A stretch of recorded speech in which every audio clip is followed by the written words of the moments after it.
Petit Thomas, je vais te dire quelque chose, j'aime tout le monde. J'aime les gens de gauche, j'aime les gens de droite, humanistes, j'aime les verts, je vote pour tout le monde, de temps en temps je vote à gauche, de temps en temps je vote à droite, je regarde la personnalité de la personne, s'il a des projets grandioses pour l'humanité, s'il a envie de bâtir des logements sociaux agréables pour tout le monde, s'il a envie de faire en sorte que les gens ne soient pas dans la précarité, si le maire déploie son énergie pour créer des ruches de coworking où on pourra tous travailler ensemble avec les plus grandes marques, il faut se faire plaisir de temps en temps.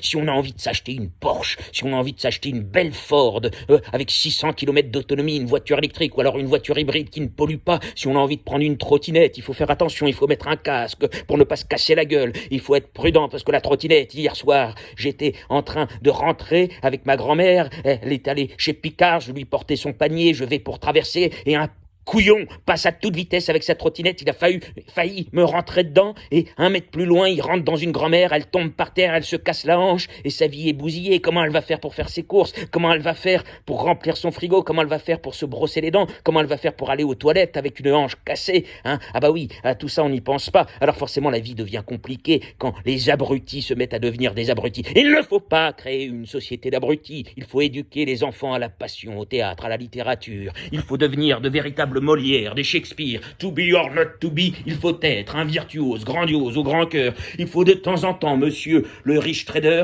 mettre son gilet rouge et devenir un bénévole qui va aider les SDF dans la rue. Il faut leur payer des voitures, des appartements. Il faut faire en sorte que nos enfants, partout dans le monde, puissent avoir des chaussures, qu'ils puissent jouer, faire du sport, qu'ils puissent se faire éduquer. Il faut offrir des livres.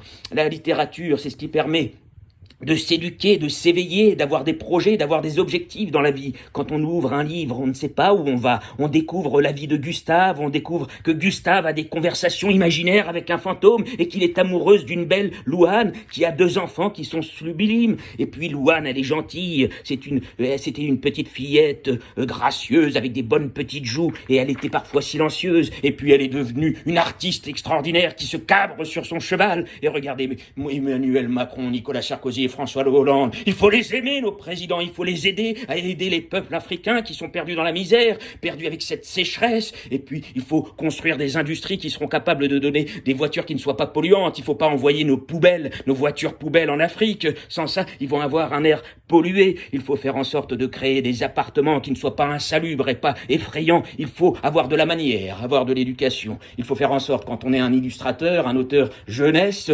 d'éduquer nos enfants à la poésie, à l'amour, à la passion.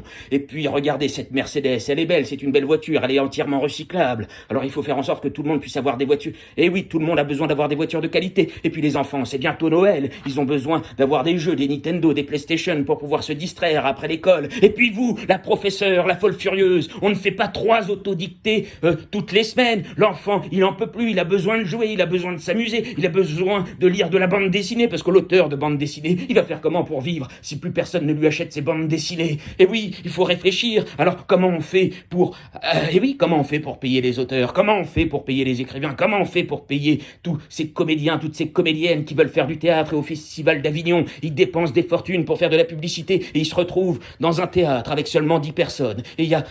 certains soirs, il y a seulement 3 personnes. Et puis du coup, le comédien est complètement paumé. Il devient coach en communication et il essaye de se faire une vie et il se retrouve par terre, dans la rue. Il a mal au cul, il a froid, il a pas de basket. Il fait comment pour se payer des Adidas? Il fait comment pour se payer des jolis Nike? Eh oui, monsieur, il faut des ruches solidaires pour les artistes et les artisans. Il faut créer un statut de super fonctionnaire pour tous les artisans et tous les artistes et faire en sorte qu'on ait tous des revenus universels et tous des appartements agréables. Je vais vous parler de l'amour, je vais vous parler de la poésie, je vais vous parler du jeu et du plaisir d'écrire. Oh, toi, Héloïse, qu'est-ce que tu es belle, toi, la muse qui regarde cet arbre. Dis à cet arbre qu'il est beau et qu'on va sauver cette planète Terre que l'on adore tous. Oh, et toi, le mouton, on va te raser pour faire des pullovers. Non, pardon, on va prendre du coton et on va se faire un Sweat Gap ou Levi's ou Ralph Lauren.